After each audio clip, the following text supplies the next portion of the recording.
ಪ್ರಿಯರೇ, ದಿನದ ಬದುಕಿಗೊಂದು ಕ್ರಿಸ್ತನ ಈ ದನಿ ನಮ್ಮೆಲ್ಲರಿಗೂ ಪ್ರೇರಣೆ ಆಗಲಿ.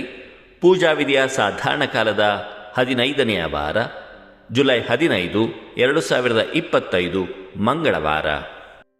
ಸಂತ ಮತ್ತಾಯನು ಬರೆದ ಪವಿತ್ರ ಶುಭ ಸಂದೇಶದಿಂದ ವಾಚನ. 11ನೆಯ ಅಧ್ಯಾಯ 20ರಿಂದ 24ರವರೆಗಿನ ವಚನಗಳು. ಆ ಕಾಲದಲ್ಲಿ ಯಾವ ಪಟ್ಟಣಗಳಲ್ಲಿ ಯೇಸು ಅದ್ಭುತ ಕಾರ್ಯಗಳನ್ನು ಹೇರಳವಾಗಿ ಮಾಡಿದ್ದರೋ ಆ ಪಟ್ಟಣಗಳ ಜನರೇ ಪಾಪಕ್ಕೆ ವಿಮುಖರಾಗಲಿಲ್ಲ.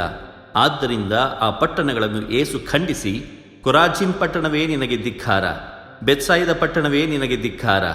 ನಿಮ್ಮಲ್ಲಿ ಮಾಡಿದ ಅದ್ಭುತ ಕಾರ್ಯಗಳನ್ನು ಟೈರ್ ಮತ್ತು ಸಿದೋನ್ ಪಟ್ಟಣಗಳಲ್ಲಿ ಮಾಡಿದ್ದರೆ ಅಲ್ಲಿ ಅವರು ಎಂದೋ ಗೋಣಿತಟ್ಟನ್ನು ಉಟ್ಟುಕೊಂಡು ಬೂದಿಯನ್ನು ಬಳಿದುಕೊಂಡು ಪಾಪಕ್ಕೆ ವಿಮುಖರಾಗುತ್ತಿದ್ದರು.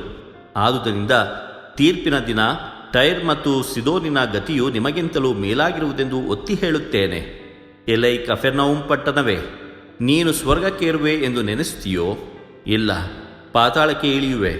ನಿನ್ನಲ್ಲಿ ಮಾಡಿದ ಅದ್ಭುತ ಕಾರ್ಯಗಳನ್ನು ಸೊದೋಮಿನಲ್ಲಿ ಮಾಡಿದ್ದರೆ ಅದು ಇಂದಿನವರೆಗೆ ಅಳಿಯದೆ ಉಳಿಯುತ್ತಿತ್ತು.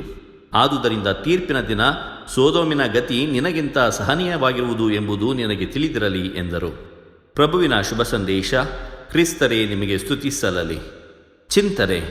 ಯಾವ ಪಟ್ಟಣಗಳಲ್ಲಿ ಯೇಸು ಅದ್ಭುತ ಕಾರ್ಯಗಳನ್ನು ಹೇರಳವಾಗಿ ಮಾಡಿದ್ದರೋ ಆ ಪಟ್ಟಣಗಳ ಜನರೇ ಪಾಪಕ್ಕೆ ವಿಮುಖರಾಗಲಿಲ್ಲ.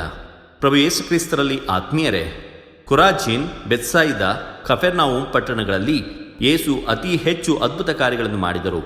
ಆದರೆ ಅವುಗಳನ್ನು ಲಘುವಾಗಿ ಪರಿಗಣಿಸಿ ಅವಿಶ್ವಾಸದ ಜೀವನವನ್ನು ಜೀವಿಸುತ್ತಿದ್ದರು. ಆದ್ದರಿಂದ ಯೇಸು ಈ ಪಟ್ಟಣಗಳನ್ನು ಖಂಡಿಸುತ್ತಾರೆ.